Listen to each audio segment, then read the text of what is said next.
Sergeant Jack Wildcard Mercer came to with the taste of copper in his mouth and a skull-splitting headache. His combat HUD flickered erratically, struggling to keep up with the damage his body had taken. The red emergency warnings were obnoxiously persistent. Multiple fractures detected. Severe trauma. Seek medical attention. Jack spat blood onto the cracked floor of what had once been an Earth military outpost on Titan's largest moon. Now it was little more than scorched debris. His body ached, his left arm barely responded, and judging by the awkward angle of his leg, something was definitely broken. Well, I've had worse. He winced, adjusting his position against the half-melted remains of a steel beam. Smoke curled from craters in the ground, rising into the thin, artificial atmosphere that had once made this outpost livable. The alien bombardment had stopped, meaning the enemy thought the job was finished. Jack's helmet comm crackled, then a familiar voice chimed in. "Oh, good. You're awake. I was about to start writing your eulogy." It was Charlie, his suit's AI, dry, sarcastic, and far too smug for a machine. "Not dead yet," Jack grunted, flexing his fingers to check. "For nerve damage. How bad?" "On a scale from you'll walk it off to time to meet your ancestors, let's just say I hope you enjoy crawling." Jack smirked despite himself. "Great. Means I still got options." "Oh? Do enlighten me. Because, from my calculations, you're stranded in hostile territory, outnumbered, unarmed, and, oh yes, completely screwed." Jack ignored the AI's cynicism, forcing himself to stand. The pain was brutal, but he'd had worse. Marya, 2032. Plasma shrapnel in the gut. A week without morphine. This was just another day at the office. Staggering forward, he took stock of his surroundings. No bodies. The council didn't leave. Human remains intact. They either incinerated them or dragged them away for study. A cold weight settled in his gut. If there were survivors, they wouldn't be for long. His suit's power reserves were critical, and his rifle was nowhere. In sight, but he wasn't out of tricks yet. Improvise, adapt, overcome.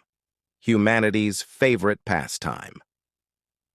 Jack limped toward the remains of an alien dropship, its hull partially embedded in the rocky ground. The vessel had been hit mid-air, its pilot likely ejecting before impact. More importantly, the crash left salvageable tech, and if there was one thing humans did better than anyone, it was making other people's stuff work for them. Charlie chimed in. "I know that look. The one where you decide to do something incredibly reckless." Jack pried open a panel on the ship's exterior. Inside, delicate alien circuitry pulsed with an eerie blue light. "Yeah? What do you suggest? Write a strongly worded letter to the council? Preferably one without explosives." Jack ripped out a bundle of wires, sparking a violent hiss from the ship's failing systems. Bingo. He recognized the core mechanics, similar to the ones he'd seen in Earth's black market tech labs. Given enough time, he could rig something useful. Time, however, wasn't on his side. A shadow loomed over the wreckage. Jack barely had a second to react before something massive slammed into him, sending him skidding across the gravel. His body protested violently, but he rolled into a crouch, ignoring the white-hot pain in his ribs. Towering above him was an enforcer, one of the Galactic Council's elite warriors. 7 feet of reinforced muscle, bio-enhanced reflexes, and armor that made Earth's best combat gear look like medieval chainmail. The alien's reptilian eyes glowed with cold amusement. "Human," the enforcer's voice rumbled like distant thunder. "You should not be alive." Jack cracked his neck. "Yeah, you and me both." The alien lunged, but Jack was already moving. He ducked under the first strike, just barely, before using his good leg to propel himself forward. The enforcer was fast, but Jack was human fast, which meant unpredictable, chaotic, and completely willing to fight dirty. He drove a scavenged plasma blade into the alien's exposed neck joint. The enforcer gurgled, stumbling back, but didn't go down. Tough bastard. Jack pivoted, grabbing a broken power cell from the wreckage. He slammed it into the enforcer's chest and activated the charge. Boom. The resulting explosion sent both of them flying. When the dust settled, Jack lay on his back, breathing hard. The enforcer? Very, very dead. Well, Charlie mused, that was a phenomenally stupid plan. But I suppose I shouldn't be surprised. Jack sat up, gritting his teeth. Yeah. Tell me something useful. Your little stunt just broadcasted a distress signal. More hostiles inbound. ETA. 4 minutes. Jack wiped blood from his brow. 4 minutes. He had 4 minutes to disappear before an entire squad came looking for their dead friend. His gaze flicked to the enforcer's gear. A slow grin spread across his face. Charlie, how do you feel about a wardrobe change? Jack Mercer had worn a lot of uniforms in his life, but this was the first time he'd worn one made for something with 4 lungs and bulletproof skin. The enforcer's armor, though a tight fit, was just enough to get him through the front, gates of hell, or at least through the main security checkpoint of Outpost 17, one of the Galactic Council's detainment and research facilities, which was a polite way of saying lab rat storage. Jack kept his steps measured, mimicking the heavy-footed stride of the enforcer he'd left in a smoking crater. The suit's built-in translator fed him alien chatter as he passed through towering silver-lit corridors.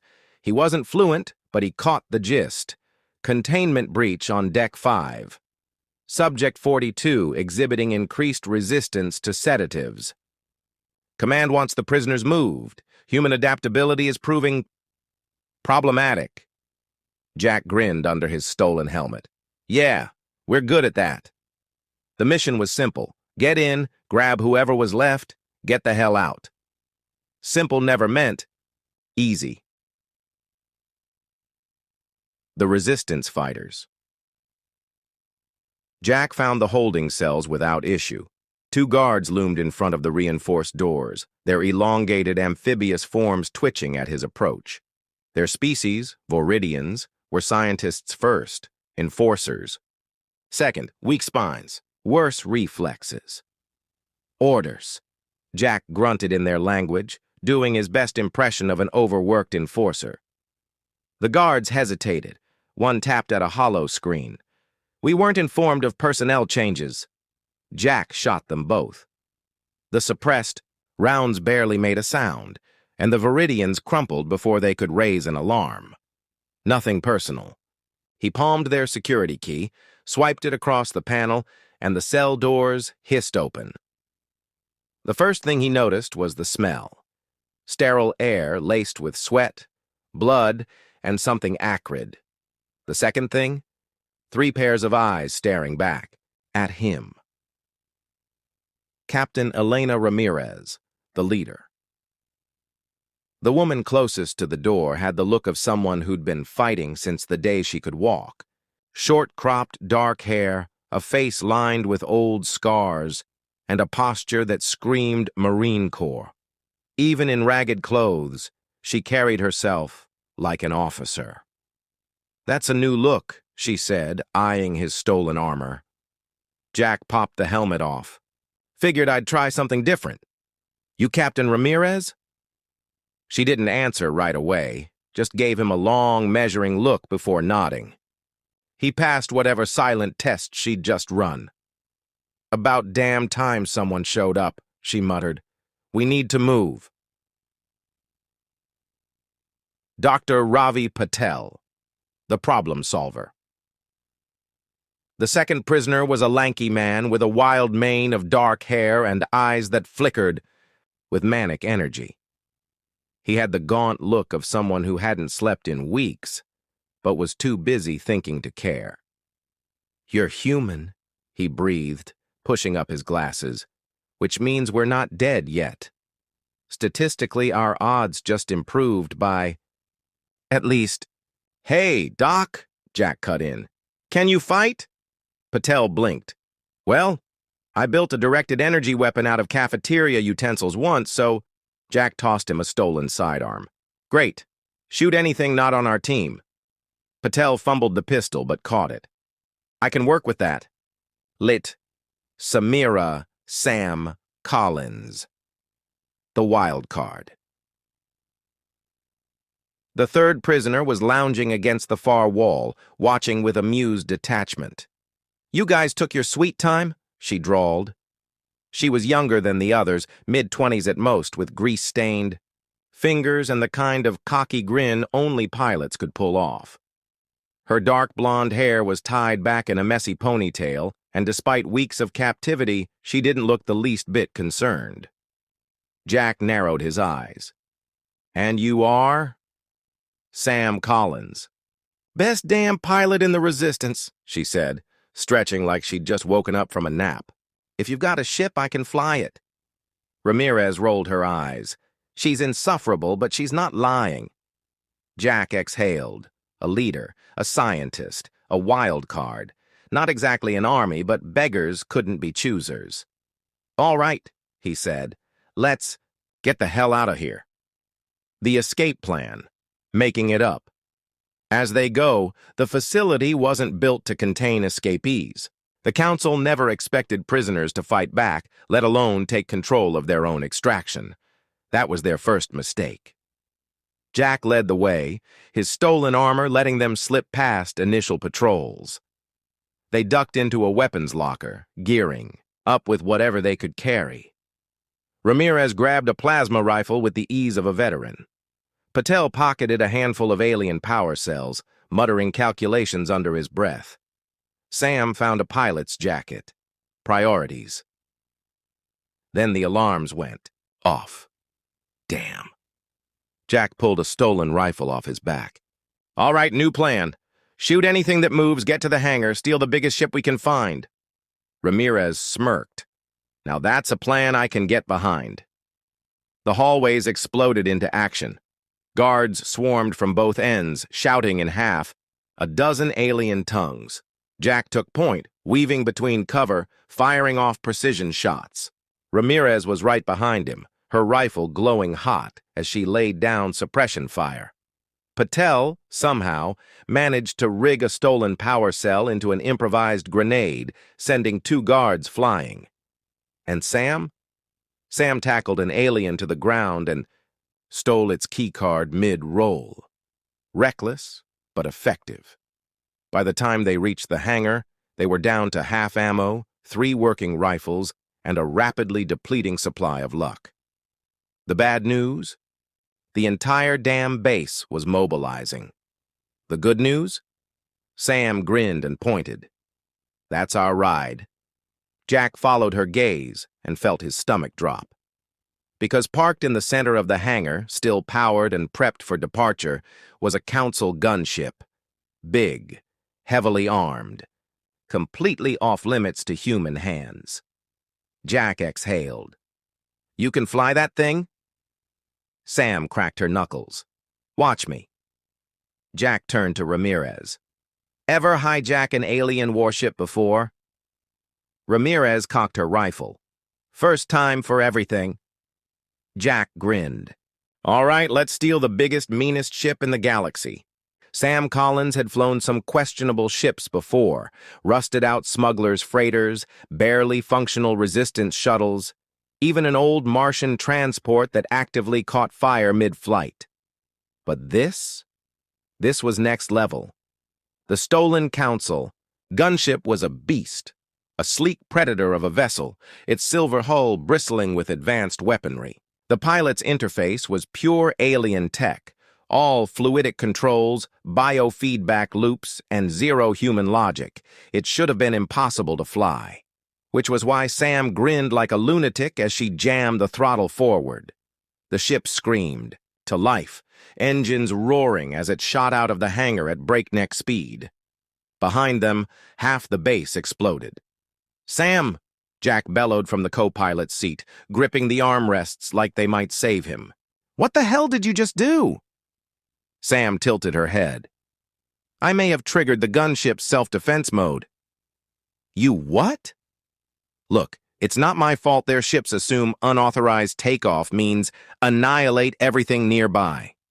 Jack groaned, but there was no time to argue. The entire base was scrambling. Fighters launched from concealed bays, sleek interceptor craft streaking toward them with murderous intent. "Collins, I swear to God, if you get us killed—" "Relax," Sam said, throwing the ship into an inverted roll that barely dodged a plasma barrage. "I've only crashed twice this month." Jack turned to Ramirez. "You let this woman fly for the Resistance?" Ramirez, bracing against the ship's interior, deadpanned. "She stole a general shuttle once and landed it upside down. We didn't have a lot of options." Sam whooped as she twisted the gunship through an impossible corkscrew, dodging another incoming barrage. And yet, here we are, alive. For now. The bigger problem, they were being hunted. Dr. Ravi Patel had no interest in dying in a stolen alien death trap. He had projects to finish, theories to test, and at least one very expensive coffee machine to get back to. So when the ship's holographic display flickered with incoming enemy formations, he was the first to sound the alarm. Question, Patel said, adjusting his glasses. "Do we have a plan for when the 6 other gunships catch up?" Jack's jaw clenched. The Council wasn't just reacting, they were coordinating. The moment their ship cleared the atmosphere, a fleet had already started tracking their trajectory. This wasn't just a pursuit. It was a hunt. Ramirez scanned the data feed, her expression grim. "They're not letting us escape. They're hurting us." Jack's gut tightened. "Toward what?" Patel hesitated. "Based on their intercept pattern, an orbital kill zone?" "Perfect. Just perfect. Time to get unpredictable." Jack exhaled sharply, running through options. He didn't have many. They couldn't outgun the enemy. Not yet. They couldn't outrun them. The Council's ships were too fast. That left one solution. Get creative. Jack turned to Sam. "Think you can pull a hard drop into Titan's atmosphere?" Sam raised an eyebrow. "Are you asking if I can execute a high-speed, uncontrolled dive through a gravity well while on fire?" "Yeah." She grinned. "Oh, hell yes." Patel made a strangled noise. "I'd like to register a formal objection." Too late. Sam killed the thrusters, flipping the ship into a freefall. The Council's gunships followed, their pilots adjusting formation, but not fast enough. Titan's gravity dragged them in. Hard. The first 2 pursuers overshot, struggling against their own momentum. The third tried to compensate, too aggressively. It clipped the side of a mountain, detonating instantly. Jack whooped. "That's what I'm talking about!"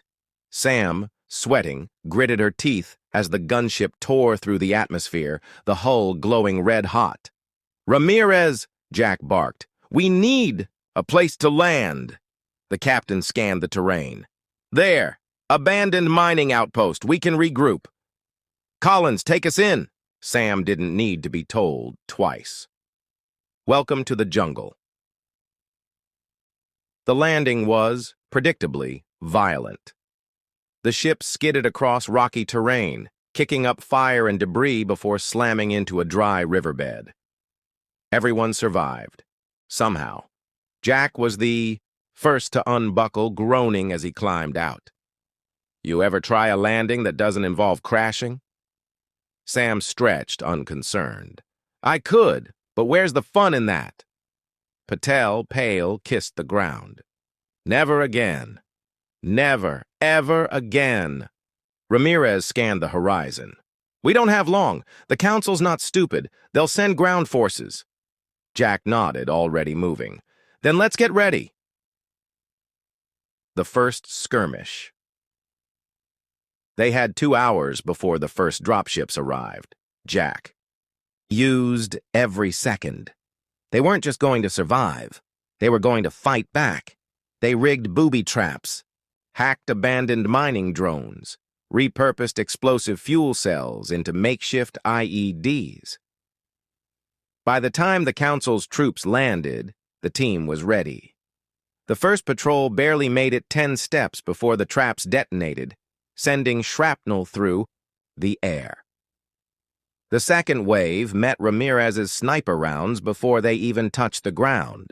Jack, covered in mud, plasma rifle in hand, grinned. "Welcome to guerrilla warfare, boys." Jack Mercer crouched behind a jagged outcrop of rock, rifle steady against his shoulder. Across the canyon, the Council's ground forces were regrouping. They weren't just sending troops anymore, they were sending specialists. Tall, insectoid, Cathari stalkers, their camouflage scales shifting to match the terrain. Viridian shock troopers, their plasma rifles humming with lethal intent, and at the center of it all, a towering, armored enforcer, its exosuit reinforced with heavy plating. Jack exhaled slowly. They weren't underestimating him anymore. Good. He didn't want an easy fight. "A different breed of soldier, Ramirez," Jack muttered into his comm. "How we looking?" Perched on higher ground, Ramirez scanned the battlefield through her rifles. Scope. "They're moving like they think we're just another resistance cell. Standard tactics. They're setting up formation, securing fallback points." Jack smirked. "Let's remind them we're not standard." Patel's voice crackled in. "I'd just like to remind everyone that their armor is rated against most projectile weapons. Theoretically, we don't stand a chance." Sam Collins snorted. "Theoretically, I should be dead after half the stunts I've pulled." "Yes," Patel said, "and that's supposed to be a bad thing." Jack checked his rifle. "Enough talk. We hit them fast, hit them weird, and make them regret not finishing the job when they had the chance." The first strike. The Council's forces advanced in perfect coordination until the ground exploded beneath them. Patel's hacked mining drones erupted from below, their repurposed welding torches spraying molten metal across the nearest enemies. The stalkers shrieked as their camouflage faltered, their bodies igniting in bursts of fire. The formation broke. Jack didn't hesitate. He fired, a clean headshot dropping a Viridian trooper. Ramirez took out another, her sniper rifle's report echoing through the canyon. Sam? Sam was already moving, weaving through the chaos like a specter, dual pistols spitting plasma rounds at anything dumb enough to get in her way. The Council's forces panicked.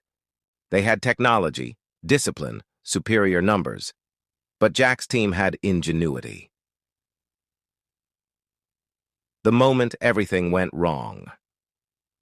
Jack was about to move for better cover when the enforcer finally reacted. It roared, voice amplified through an external speaker. Human. Then it moved.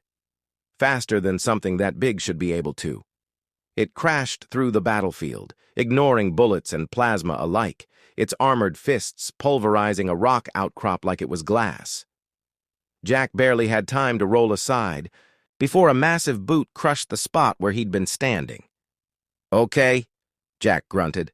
"That's a problem." Ramirez fired a precision round at its helmet. The shot ricocheted harmlessly. Patel, frantic, scanned through his datapad. So fun fact, that thing's armor is designed to withstand direct starship fire." Jack dodged another strike, barely.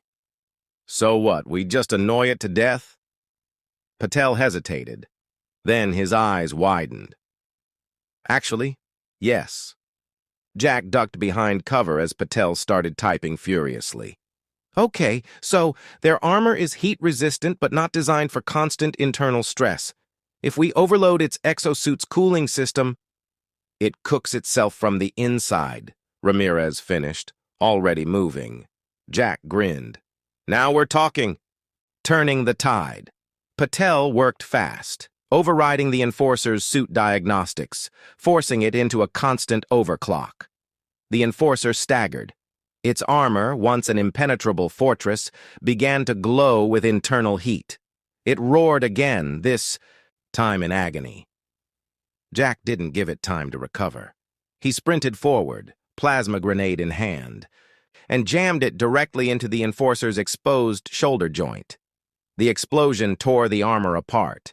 The Enforcer collapsed, smoke billowing from its ruined exosuit. Silence fell. Then Sam, panting, grinned.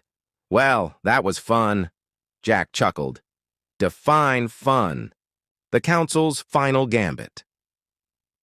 The battle was won, but Jack wasn't celebrating yet, because above them, the sky was changing. Ramirez cursed. "They're deploying orbital bombardment." Patel's face paled. "They're going to wipe the site." "Clean," Jack set his jaw. "No, not today. We still have the ship," Sam pointed out. "I can get us out of here." Jack's mind raced. "Not enough. We don't just run. We send a message." He turned to Patel. "Can you hijack their comms?" Patel blinked, then grinned. Oh yes." Humanity's answer, as the Council's fleet prepared to fire, a new signal blasted across every frequency, Jack's voice. "This is Staff Sergeant Jack Mercer, United States Marine Corps, and let me make something clear. You should have finished the job. You wanted to study humanity? Well, here's lesson 1. We don't die easy." Ramirez, Sam, and Patel loaded onto the stolen gunship as Jack sent one final command. The mining facility's fusion core detonated. As the shockwave erupted, Jack's team escaped into the stars. And the Council learned what it meant to make an enemy of humanity,